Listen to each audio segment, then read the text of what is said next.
자, 안녕하십니까? 안녕하세요. 네. 날씨는 많이 춥습니다. 자, 261쪽에 되겠습니다. 자, 공급자 금융입니다. 자, 여러분이 우리 저번 주에 주택 금융에 있어서 우리가 대출을 받을 때 고정금리로 대출받을 것이냐 변동금리로 대출받느냐 이 금리 결정을 배우셨고, 그리고 대출을 받으면은 대출금을 상환하는 방식, 원금 균등, 원리금 균등, 원리금 체증식 상환 방법에 대해서 배우셨습니다. 그리고 또 올해 시험에 출제되었던 또 주택연금 제도에 대해서 간단히 살펴봤고요. 그리고 이제 또 시험에 또 올해 출제가 되는, 여러분 내년에 출제하겠죠? 이 공급자가 이 자금을 조달하는 방법에서 우리가 시험 문제 매년 출제를 하는데, 그래서 올해는 여기서 우리가 중요한 용어가 니즈하고 프로젝트 파이낸싱, 이 두 용어가 좀 중요하다 이렇게 보시면 되겠습니다. 자, 먼저 이 니즈가 이제 나오고 있습니다. 자, 니즈를 보시면은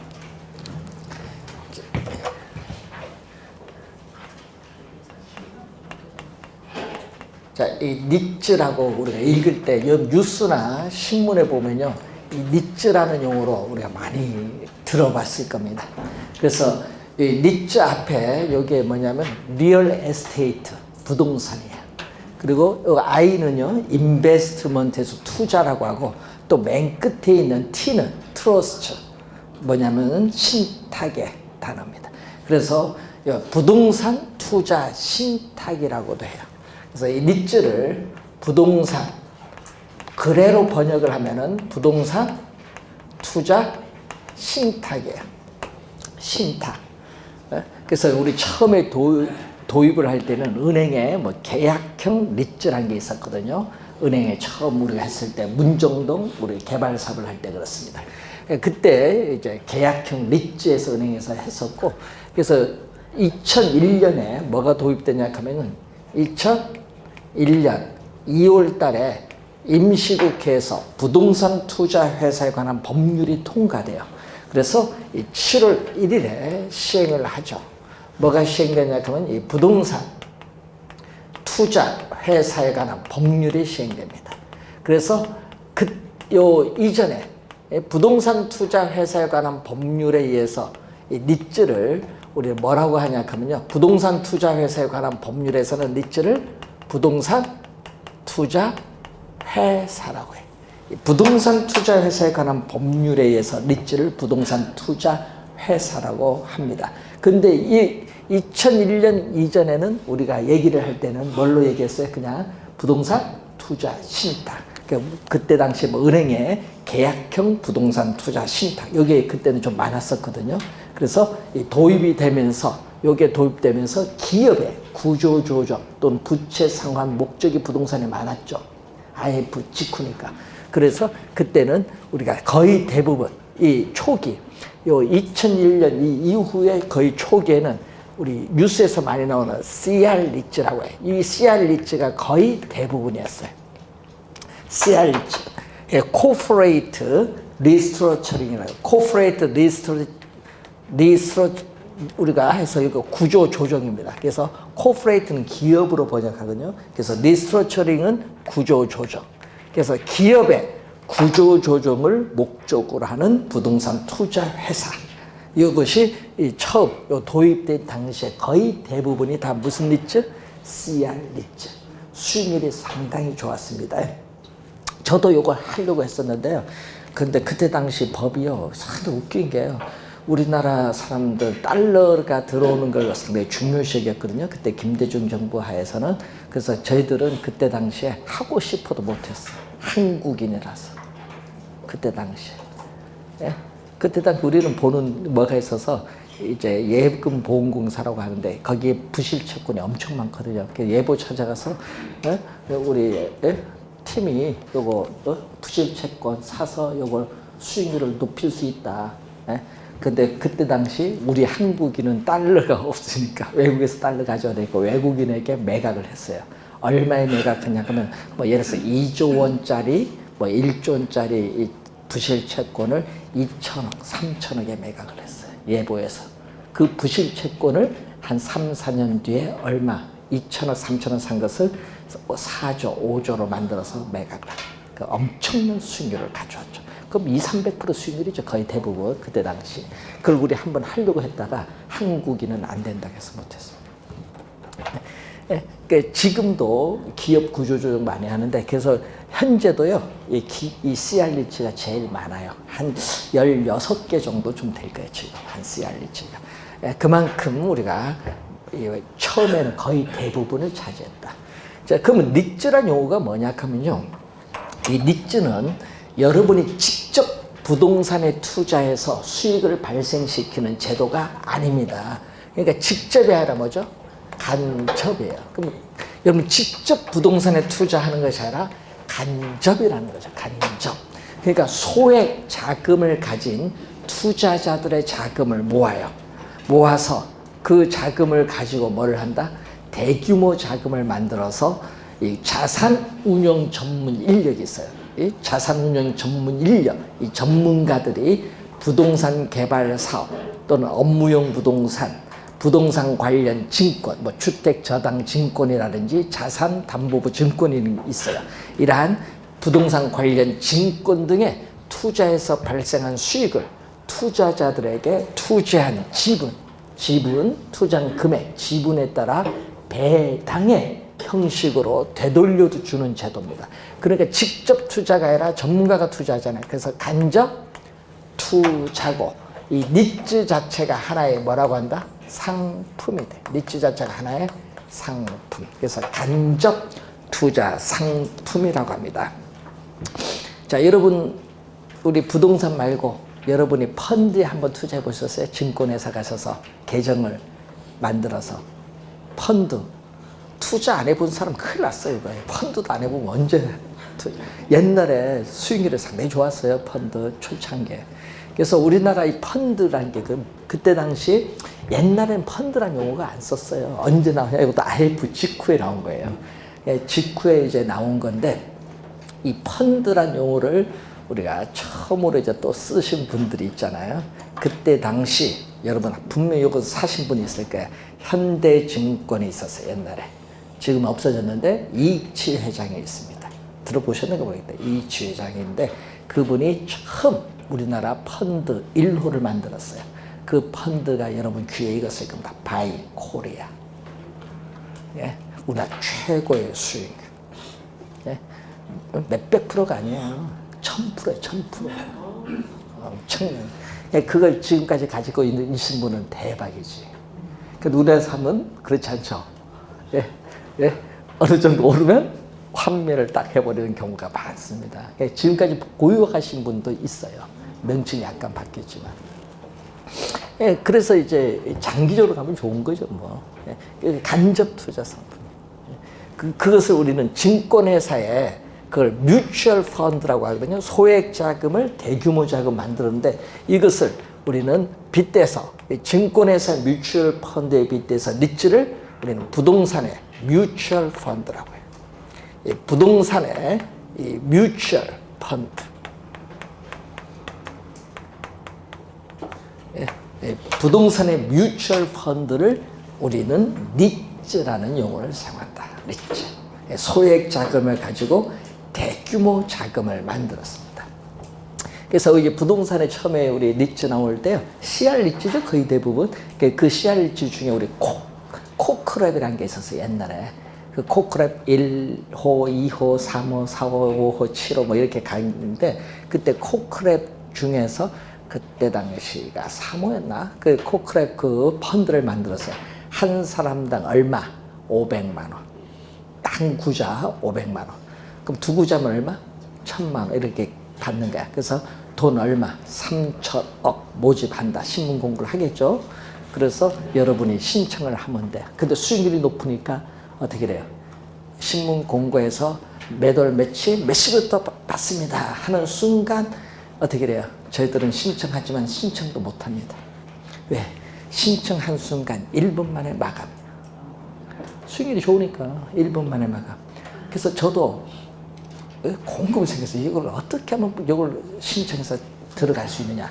그래서 어쩔 수 있어? 대학교 제자 불렀지. 예? 그래서 1분에 700타 치는 사람 와보라. A 준다. 불러놨는데, 야, 1분에 700타는 엄청 빠르거든요. 그래서 딱 해서 컴퓨터 딱 했는데, 우리가 잘못 생각했어요. 컴퓨터에서 땡 하는 순간 들어가라 했는데, 문제는 거기 다른 쪽은 먼저 다 들어가서 액수 다 누르고 우리는 그걸 생각을 못 한 거야. 그때 놓쳤는데 그거 안타까웠어요. 그때 왜 당시는. 왜냐하면 우리는 미리 정보가 있으니까 수익률이 괜찮을 것 같다 했는데, 그때 그 펀드가 뭐를 샀냐 하면요, 하나 빌딩을 샀어요. 코코라요. 하나 여의도 빌딩 아시죠? 금융. 그걸 이제 펀드로 산 거예요. 펀드로 샀는데, 문제는 조건이 있어요. 3년 뒤에 하나가 그 빌딩을 다시 우선 1순위로 다시 되사기는 조건을 건 거야. 하나에서 매각을 하면서. 예?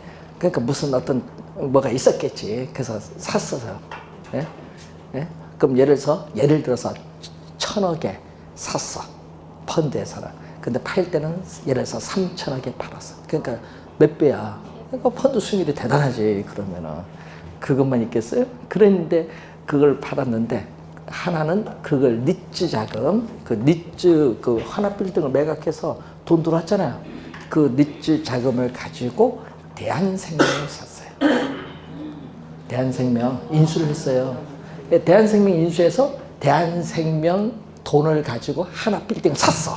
그러니까 무슨 얘기냐? 펀드 가지고 회사 하나 공짜로 먹었다 이 말입니다. 머리 잘 쓴 거예요. 그걸 그때 당시 누가 그렇게 생각을 했겠어? 먼저 어떻게 돼? 먹은 사람이 1등이지 뭐. 그래서 그게 뭐 특혜니 특혜 아니냐 해서 나중에 말이 많았던 그게 대한생명 사건이에요. 펀드를 이용한.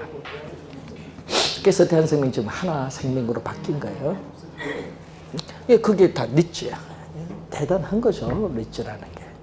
그래서 리츠 같은 건 기업 M&A에도 많이 활용을 하는 거야. 기업 구조조정 목적으로 했기 때문에. 초창기에는. 자, 그래서 이 리츠 자금을 잘 활용하면은 돼요. 그래서 요즘에 우리 부동산 같은 경우는 뭐냐? 미분양 아파트 있죠? 옛날 미분양 아파트를 펀드를 통해서 건설회사로부터 55%, 60%에 매입을 해서 매각을 할 때는 얼마? 분양가 정액으로 매각을 하는 거예요. 보유하다. 그럼 수익률이 또 얼마청나게 차이가 있겠죠. 분양가에 55, 60% 사와서 매각을 하는 거야. 건설회사는 뭐가 필요해? 분양이 안 되니까 자산은 플러스인데 돈이 없어서 우리가 흑자 부도가 날 수도 있거든. 건설회사, 중견 건설회사. 매각을 할 수밖에 없지. 그래서 내년도에도 이 펀드 자금이 많이 부동산에 들어올 겁니다. 그래서 이 뮤추얼 펀드라는 게 상당히 중요해요. 그래서 이 부동산 시장에서 아까 얘기했듯이 하나 빌딩 얼마, 예를 들면은 아까처럼 1,000억이다. 예를 들면 1,000억이다. 그러면 그 1,000억이 뭐다?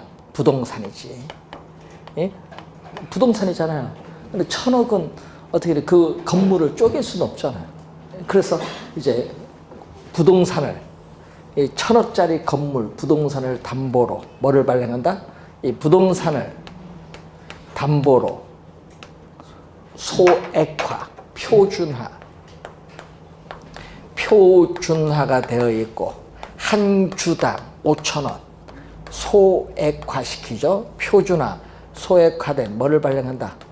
주식을 주식.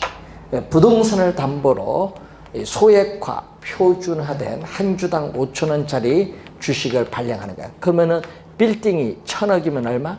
1,000억 주식을 발행을 하겠죠. 그것을 이제 주식은 무슨 자산? 이제 금융 자산이 돼요. 금융 자산, 주식. 이 금융 자산이 우리는 자본 시장에서 거래가 이루어져요. 그래서 여러분 신문에 보면요, 여러분 주식 나온 신문 한번 보시면은 이제 동아일보든 경향신문 한번 보세요. 주식 나온 게 보면 가운데 딱 보면요, 부동산 투자 회사부라고 있어요. 부동산 투자 회사부. 그게 니츠야. 거기 보면은 얼마 나와 있어요. 뭐 예를 들어서 뭐 4,950, 5,200원 뭐 이렇게 나와 있어요. 한 주 얼마? 5,000원. 그럼 5,200원이면 얼마? 200원 이득 받죠? 5,000원이니까. 근데 4,000, 예를 들어서 850원이다 하면 얼마 손해 봤어? 150. 그러니까 여러분 니츠는 이득을 볼 수도 있고 손실도 볼 수 있어. 이게 여러분 4년 전에 정답 질문이었어요. 그 여러분 펀드잖아요. 그럼 펀드는 항상 이득만 보는 게 아니잖아요. 뭐도 볼 수 있다? 투자한 원금의 손실을 가져올 수도 있다. 그걸 출제한 거예요. 손실 안 보니까 모르는 거지. 여러분 이제 그 수익만 있는 게 아니에요. 손실 볼 수도 있어요. 그래서 판단을 잘 하셔야 돼요. 그래서 이 부동산 시장과 이 자본 시장을 연계를 한 대표적인 상품이 바로 뭐가 된다? 부동산 시장과 자본 시장을 연계한 대표적 상품이 니츠라고 해요. 니츠. 그래서 이 니츠를 우리 뭐라고 하냐 하면요. 이 니츠를 부동산을 뭐 했다? 지분. 주식 여러분 20% 가지고 있다. 부동산에 대한 주식 20% 가지면 그 부동산에 대한 지분 몇 프로? 20%가 돼요. 그 부동산 자체를 뭐 했다? 지분화. 예? 부동산 자체를 이 지분화한 대표적인 상품이 바로 니츠입니다. 니츠. 자, 이 니츠가 상당히 그래서 이제 중요한 그런 투자 수단일 수도 있습니다. 자, 그러면 여러분이 많이 요즘 듣는 용어 중에 뉴스테이라는 용어도 많이 들어보셨는가 모르겠다. 신문 뉴스에서 뉴스테이. 야, 큰일 났어. 부동산 공부하면서 이런 것도 모르고. 기업형 임대주택이에요. 기업형 임대주택을 뉴스테이. 강릉에도 뉴스테이 건설을 할 텐데 인천도 하고 있고. 뉴스테이 기업형 임대주택이요. 그런데 정부가 돈이 없다 보니까 임대주택을 공급은 해야 되는데 민간 임대주택입니다. 뉴스테이는. 그래서 민간 공공주택이 아니라 민간 임대주택이에요. 그 용어 중에 이 기업형 임대주택이 있는데 그게 뉴스테이라고 해요. 뉴스테이를 공급을 해야 되는데 정부가 돈이 없으니까 민간에 무슨 자금을 동원한다? 니츠 자금을 동원해서 니츠에서 투자를 하니까. 그럼 니츠는 어떻게 돼요? 소액 투자자의 자금을 모아서 투자하니까 수익이 있어야 될 거 아니에요. 그래서 뉴스테이는요, 주변에 우리가 임대료에 비슷한 임대료를 받아요. 그 정부가 임대료 얼마 받아 이렇게 못해. 민간인 임대주택이기 때문에. 그러니까 주변 시세와 비슷하게 받아서 그래야 니츠 수익이 나올 거 아니에요. 그래서 정부가 하라 해놓고 이제 뭐 들어온다? 네? 문재인 정부 돈을까 이제 니츠 자금을 통한 기업형 임대주택 공급은 될 수 있는데 줄여라. 해놓고 뭐를 한다? 공공주택을 공급을 좀 많이 하자. 그래서 공공주택 그래서 나온 용어가 100만 원 공급하겠다. 이게 5년 사이에. 꼭 옛날 노태우 대통령 보는 것 같아. 노태우 대통령 뭔지 아세요? 200만 원. 기억나세요? 옛날에 노태우 대통령 200만 원 주택 공급하겠다. 그래서 어디? 생긴 게 일산, 분당, 신도시가 생긴 거예요. 에? 역사. 그러니까 100만 원인데 그때는 신도시니까 민간주택 공급됐죠? 그게 괜찮은 거야. 근데 공공주택은 문제가 있어. 100만 원은 문제가 아니라 공공주택 공급을 한다 하면 여러분은 당연히 우리 주거 취약계층의 주거 안정에서 공급 당연합니다. 여러분 박수 쳐요. 그러다가 우리 동네에 짓겠다 하면 여러분 절대 반대야.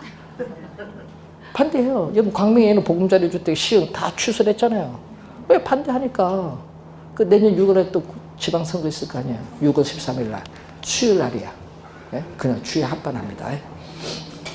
6월 13일. 예? 그날 빨간 날입니다. 선거날.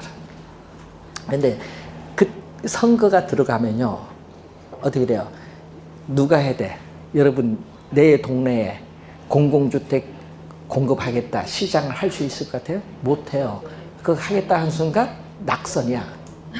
못해요. 예. 여러분 표로 찍는 거니까. 그러니까 여러분 수도권에 공공주택 공급이 안 돼요. 그러니까 정부가 안 되니까 이제 요 택지 조성에서 공급하기는 어려우니까 뭐를 하겠다. 개발 제한 구역을 풀겠다. 그것도 웃기는 거예요. 개발제한구역 함부로 풀 수도 있는 것도 아닌데 그걸 풀어서 공공주택 공급다. 그럼 그 개발제한구역 그 지역 없는가요? 있을 거 아니에요. 개발제한구역. 개발제한구역이 제일 많은 곳이 어딘 줄 아세요? 예? 시흥하고 하남이에요. 하남, 광명도 많아요. 개발제한구역. 그걸 풀어서 공급하겠다? 부천 이런데? 웃기는 얘기입니다. 절대 안 돼요. 그러니까 어떻게 돼? 정말 립 서비스를 하는 거예요. 선거가 가까이 오니까. 항상 이 선거에 우리가 있는 거예요. 그래서 임대주택 공급은 쉽지가 않습니다. 자, 그래서 여러분이 우리가 이 니즈 자금이에요. 우리가 부동산에만 투자하는 것보다 부동산 관련 증권, 업무용 부동산 이쪽 우리가 뭐 빌딩 같은 거 그런 데도 투자를 많이 하고 있습니다. 자, 좋은 점이 뭐죠? 여러분 부동산에 여러분 직접 여러분이 투자하면요.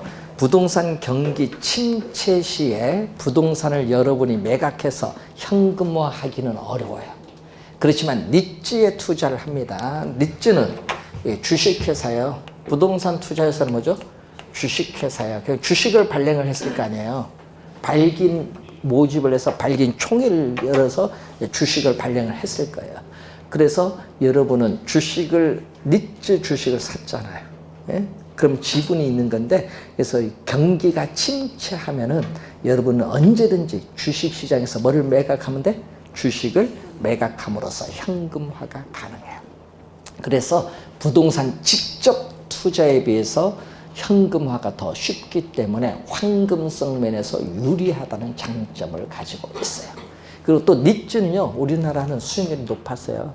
처음 도입을 해서요, 한 15년간 니즈 수익률이 평균 연간 약 3%가 나왔어요. 엄청 높은 수익률을 자랑을 했습니다. 그러니까 그만큼 투자를 잘 했다는 거예요, 전문가들이. 예? 자, 그래서 여러분 니즈도 한번 관심을 가지세요. 여러분 우리 펀드 주식에 시장 가서 펀드 있죠? 증권에서 그 펀드도 뭐 투자해서 뭐 돈을 버신 분도 있고 손실 보신 분도 있는데, 그래서 우리 민법 교수님 한 분이 계세요.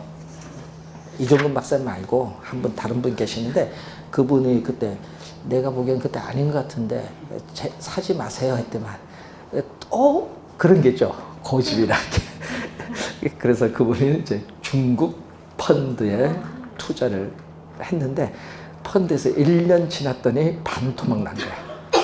그래서 그러면 이제 물어야지. 그때 가서 묻는 거야. 환매를 할까 말까. 환매 왜 합니까? 반토막 나는데 이왕이면 끝까지 가지고 한 10년 보유하고 개보세요.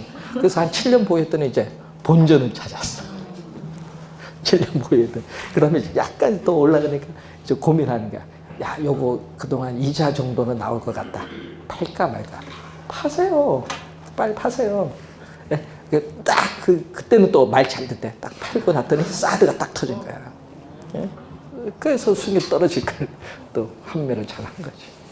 그러니까 여기에요. 하여튼 경제 상황이라는 게 뭐예요.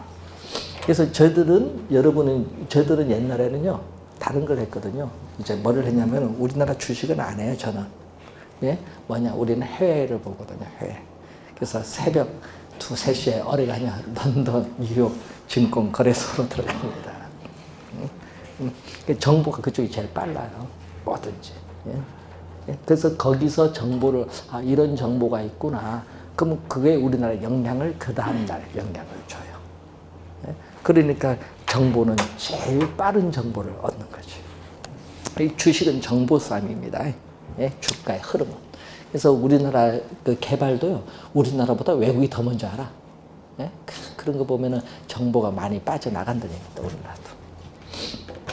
자, 요즘에 우리나라 정보를 하면요, 3가지를 보면 돼. 주식시장, 채권시장, 외환시장. 3가지 시장 그걸 보면은 외국 돈의 흐름을 알 수 있어요. 우리나라는요, 외국 돈의 흐름에 주가가 많은 영향을 받기 때문에, 예, 여러분 혹시 주식 투자, 주식 펀드 이렇게 하신 분들은 그런 정보를 잘 이해를 하셔야 됩니다. 자, 그 다음에 2번째가 이제 여러분 교재에 법은 나중에 배우시기로 하고요. 268페이지 가면은 부동산 신디케이션이라는 게 나오죠. 자, 부동산 신디케이션은 소액 자금을 가진 우리가 다수, 소액 자금을 가진 다수의 투자자, 다수의 소액 자금을 가진 투자자들의 자금을 모아요. 소액 자금을 가진 다수의 투자자들의 자금을 모아요. 그러면 대규모 자금 되겠죠. 모아서 우리는 개발업자는 부동산 개발 사업에 대한 전문적인 노하우를 가지고 있다. 이 전문성을 가지고 있어요. 그래서 다수의 투자자들의 자금과 이 개발업자의 전문성, 요 두 가지를 결합을 해요. 결합을 해서 공동으로 부동산 개발 사업을 하는 것을 뭐라고 한다? 부동산 신디케이션이라고 해요. 결합한 투자자 집단, 요 두 가지를 결합한 이 투자자 이 집단을 우리 전문 용어로 부동산 신디케이션. 이 부동산 신디케이션인데, 이 부동산 개발 사업에 있어서 이 개발업자, 이런 부동산 개발 사업에 있어서는 이 개발업자 자신이 우리 뭐가 되냐 하면요, 신디케이터라고 해요. 신디케이터가 돼요. 이 부동산 개발 사업인 경우에는 이 개발업자 자신이 신디케이터가 되는데, 이 신디케이터는요, 건설회사일 수도 있어요. 개발업자는 건설회사일 수도 있고, 그리고 개발회사일 수도 있고, 우리 개발회사 또는 니즈 회사일 수도 있어요. 신디케이터는. 그래서 요 결합을 하는데 주의해야 할 것은, 이 다수의 투자자들은 이 투자한 자금 한도 내에서만 책임을 져요. 이 개발사 망해도 투자자들은 투자 자금 그것만 날아간 거예요. 그걸 뭐라고 하죠? 투자한 자금 한도 내에서 책임을 지는 것을 우리는 전문 용어로 유한이라고 해요. 유한 책임사원. 유한 책임사원이라고 하고, 그러면 개발업자는 어떻게 돼요? 개발업자는 회사를 조직하고 경영을 하게 돼요. 그래서 회사를 조직 경영하니까 책임은 뭐다? 유한이 아니라 무한대로 지어야 돼요. 무한 책임사원. 무한 책임사원. 회사를 우리가 조직 경영하기 때문에 우리는 이 개발 사업의 관리, 운영의 모든 책임은 누가 가지고 있다? 개발업자가 가지고 있다. 그래서 이 미국에서는, 우리나라에서는 이 신디케이션을 많이 이용을 안 해요. 우리나라에서는. 그래서 특히 이 미국 같은 국가에서 많이 이용하는데, 그래서 이 부동산 신디케이션의 대표적인 미국에서의 형태를 우리는 뭐라고 하냐? 이 두 가지가 뭐였다? 결합이 된 거잖아요. 결합된 것을 우리는 이걸 파트너십이라고 해요. 파트너십 전문 용어예요. 이걸 우린 기업의 형태, 기업은 뭐가 있는 줄 아세요? 기업에는요, 한명회사, 합자회사, 유한회사, 그리고 주식회사, 네 가지 대표적 형태 중에서 이걸 우리는 번역을, 기업의 형태 중에서도 파트너십을 뭘로 번역하냐 하면 합자회사로 번역을 합니다. 유한 책임사원과 무한 책임사원이 결합된 대표적인 형태가 합자회사인데, 이걸 전문용어로 뭐라고 한다? 파트너십. 그래서 미국에서는 이 신디케이션의, 부동산 신디케이션의 대표적인 형태가 바로 파트너십 형태인 합자회사입니다. 자, 우선 개념 잘 알아두시고, 우리나라에서는 많이 활용은 하지 않아요. 네? 그럼 많이 활용하는 게 뭐다? 우리는 PF가 되죠. 270페이지에 나오는 PF가 여러분 많이 또 들어봤습니다. 광명이 개발하긴 좋은가 봐요. 네? 프로젝트 파이낸싱. 자, 요걸 줄여서 약어로 뉴스 신문에 보면 뭘로 많이 나온다? PF라는 용어로 많이 나오고 있다. 뉴스 신문에서는요, PF라는 용어. 그래서 파이낸싱은 여러분 저번 주에 배울 때 파이낸싱은 금융으로 번역해요. 파이낸싱 금융. 그럼 무슨 금융? 프로젝트 파이낸싱 하면 프로젝트 금융. 그러니까 프로젝트라는 이 사업을 위해서 금융, 자금을 융통받는다 이 말입니다. 쉽게 얘기하면. 자, 여러분 요것 때문에 여러분 혹시 마음고생하신 분이 있어요? PF 때문에? 혹시 저축은행 예금하신 분 있어요, 옛날에? 예? 저축은행 사태가 요것 때문에 온 거 아니야, PF. 예? 그때 저희가 협회, 중개, 공인, 봉천감 협회 있거든요. 협회 강할 때 강의하면서 그 얘기했어. 예? 예금보험고사 얘기 들어보고, 들어보니까, 야, 요거, PF 때문에 이 저축은행 사태 좀, 앞으로 1년 내에 올 것 같다. 그래서 강의하면서 뭐라고 하냐. 예? 저축은행 모든 예금 빨리 빼라. 했어요. 근데 또 안 빼신 분들이 있어. 이거 뭐 빼라고 하는데도. 이유가 있어서 빼라고 하는데. 그래서 그때 이제 제일 먼저 터진 게 부산저축은행. 아직도 해결 못 했어요. 며칠 전에 예보 감사실장 만나니까 물어봤어. 물어보니까 아직도 해결 못 했어요. 한 50% 정도만 해결됐대, 부실채권. 그러니까 이게 얼마나 부실채권이 있으니까 제가 아직까지 해결 못 했겠어요. 여러분, 해결이 이만큼 어려워요, 부실채권. 그래서 우리나라 자산 제일 많은 게 예금보험공사예요. 기업도 모든 은행 부실채권 다 거기 있으니까. 그런데 문제는요, 근데 그 부산저축은행 사태 중에 PF가 있는데, PF 개발사업 했을 거 아니에요. 근데 문제는 그 개발사업을 한 장소가 어디냐 하면요, 광명이에요. 광명. 근데 광명인데, 했다 하는데, 땅이 없는 거야. 땅이 없는데 무슨 개발사업 해? 땅이 있어야 될 거 아니에요. 땅도 없어. 그러니까 완전히 뭐다? 유령회사인 거야. 그래서 돈 날아가는 거지. 그러니까 이게, 그래서 은행은 안 합니다. 그때 당시 은행들은 왜 안 하냐. 여기 위험도가 너무 높거든요. 그러니까 은행은 안 해요. 그러니까 건설회사들이 다 어느 쪽으로 가는 거예요? 예? PF가 다 저축은행 가는 거지. 저축은행 여러분 높은 예금 금리를 줘야 되니까 어떻게 위험이 있더라도 높은 수익을 가져오는 PF에 투자를 한 거예요. 그래서 저축은행이 그래서 다 무너진 거예요. 그때 당시. PF 때문에.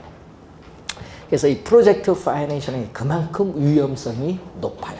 위험이 높을수록 뭐도 높다? 수익률도 높아요. 그럼 은행 입장에서 뭐죠? 이 대출 금리가 높다는 거겠지. 수익률이 높다는 것은. 그 얘기입니다. 그래서 주의해야 될 것은 이 프로젝트 파이낸싱은 이 부동산을 담보로 금융기관으로부터 대출을 받는 것이 아니라는 거예요. 담보대출이 아니다는 얘기예요. 부동산을 담보로 해서 금융기관으로부터 융자를 받는 방식이 아니다. 그러니까 사기치기가 진짜 좋지. 부동산 담보대출이 아니니까. 그래서 사업주,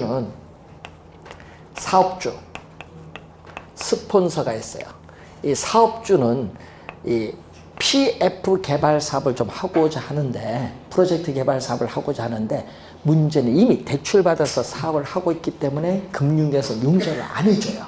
안 해주니까 이제 PF를 이용을 좀 해야 되겠다. 그래서 특정, 대표적으로 미국에서는 유전 개발 사업을 위해서 도입된 제도인데, 특정 프로젝트 개발 사업. 예를 들면은 이 특정 프로젝트 개발 사업은 돈이 많이 들어요. 아까 유전 개발 사업, 아파트 개발 사업, 예? 우리가 항만 개발 사업, 이런 대규모 자금이 소요되고, 또 공사 기간도 오래 걸려요. 대규모 자금이 소요되고 공사 기간이 이렇게 오래 걸리는 특정 프로젝트 개발 사업.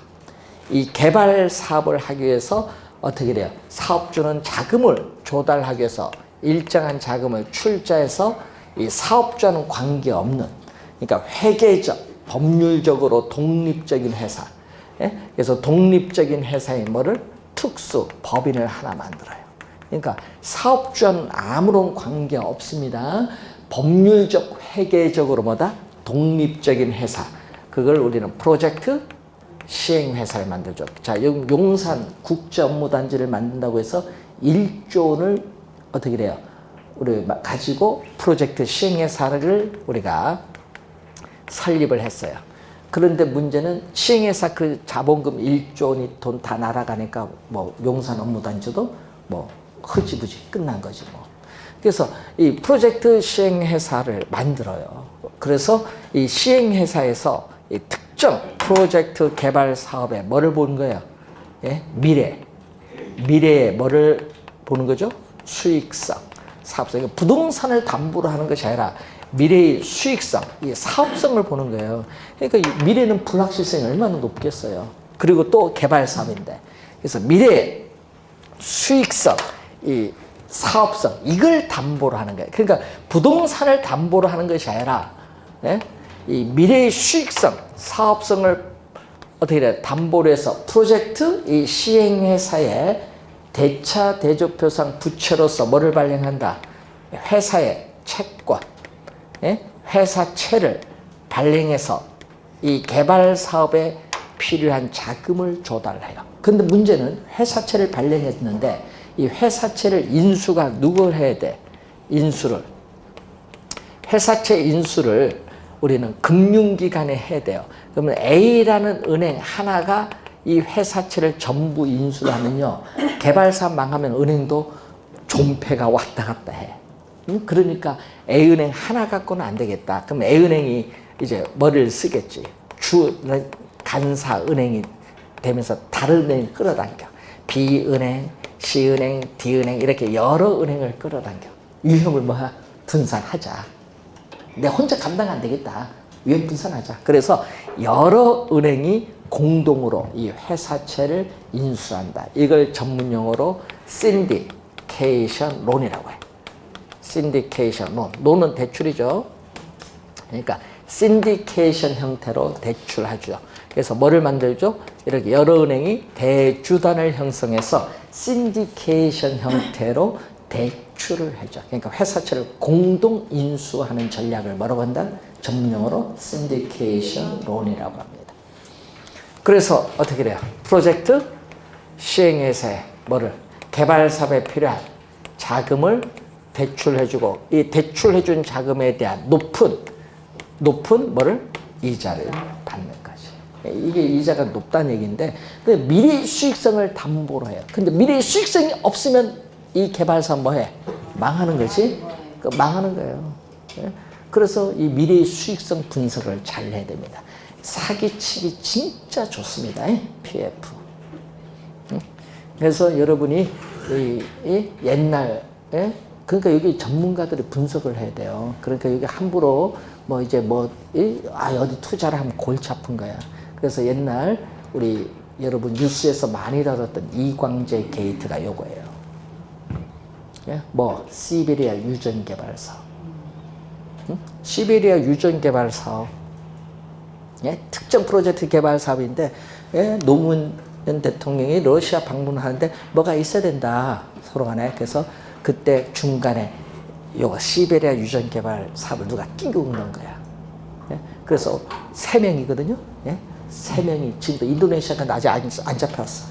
3명이 만들어서 뭐를 회사채를 발행해서 인수를 해야지 은행에서. 근데 은행에서는 어떻게 돼? 인수를 안 해요. 무엇을 믿고 인수하냐? 시베리아 유전 개발 사업을. 그래서 인수를 안 해요. 그때 은행이 우리은행이에요. 인수도 왜? 총리 와서 해라 해도 절대 안 한다. 책임 누가 질 건데? 나중에 잘못하면 자기가 질 거 아니야. 총칼로 와도 절대 안 된다. 보증 가져와라, 보증. 담보가 아닌 보증서.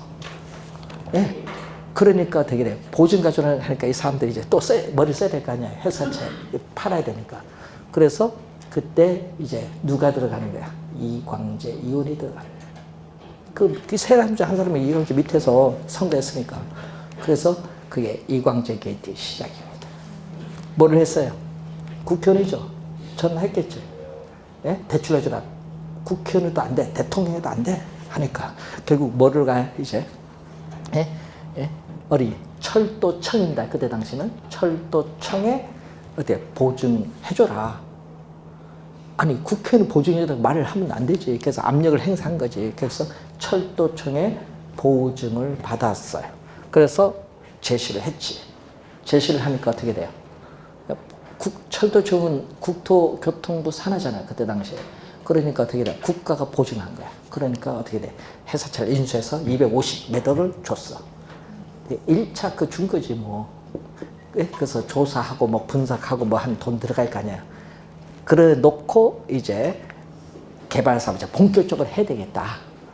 그런데 문제는 거기 중요한 게 유개공, 한국석유개발공사에서 뭔다 석유 개발 기금이 있습니다. 그 안에 그걸 5천억을 달라는 거야.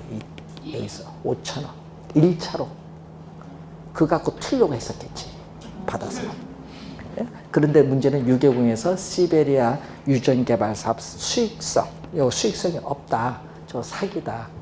그래서 머리 아픈 거야. 이게 압력은 들어오지. 그래서 언론 플레이라는 게 언론에 교묘하게 흘린 거야. 그래서 나온 게 그때 이광재 게이트. 돈 줬으면 날랐을 건데 이건 분명 사기인데 그래서 언론에서 실패한 사기가 됐어요. 그러니까 뭐만 날린 거예요? 처음에 250만 원만 날렸지. 그거 누가 보증했어요? 국가 보증, 국가가 갚아야지. 그걸로 끝이에요. 그런데 문제는 그걸 한국과 러시아가 서명을 한 거야. 서류상 국가 간에. 그러니까 어떻게 돼요? 수익성 우리 포기하겠습니다. 그 돈만 날린 거지. 근데 그걸 어떻게 게이트했는데 서류를 공개 못 하죠. 국가와 국가 간 외교 문서인데 못 하는 거예요. 그러니까 조사도 제대로 안 하고 한 거지. 근데 유개공에서 하면 유개공 통해서 가야 되는데 한국석유개발공사는 통하지 않고 비선에서 들어오니까 문제가 생긴 거예요. 이렇게. 그게 여러분이 이광재 게이트고요. 또 행담도 도로공사 1조 원 사기 사건 있잖아요. 행담도 개발 사건 많아요. 그리고 또 여러분 우리 저 여기 뭐 서해안에 유전 있다고 또 개발 사업을 하신 분 2조 원 사기 사건. 뭐 중국 가서 뭐 죽었느냐 안 죽었느냐 있죠. 예? 예? JU 들어보셨어요? JU 2조 원 사기 사건 다 이거야. 개발 PF입니다. PF. 하여튼 사기치긴 제일 좋습니다. 그래서 저들은 PF를 안 믿어요. 그래서 요즘에 이 PF가 상당히 어려운 사업이에요. 그래서 하여튼 여기 위험성이 높다. 그리고 더 자세한 사항은 우리가 일요일 강의 때 보도록 하겠습니다. 자, 273페이지에 부동산 펀드가 나오는데 펀드도 무슨 상품? 간접 투자 상품. 네, 또 마찬가지죠. 소액 자금을 가진 투자자들의 자금을 모아서 전문가가 부동산 관련 증권, 부동산 개발 사업, 뭐 경매 물건, 공매 물건 뭐 이런 것에서 투자해서 발생한 수익을 투자자들에게 또 투자한 지분에 따라 뭐 한다? 되돌려주는 제도. 이 간접 투자 상품입니다. 자, 우선 그것만 기억해 주시면 돼요. 간접 투자 상품. 자, 그렇게 보시고 여러분 이렇게 해서 금융의 기본적 개념을 맞추고요. 잠시 쉬고 여러분 교재 286페이지에 부동산 이용 들어가도록 하겠습니다.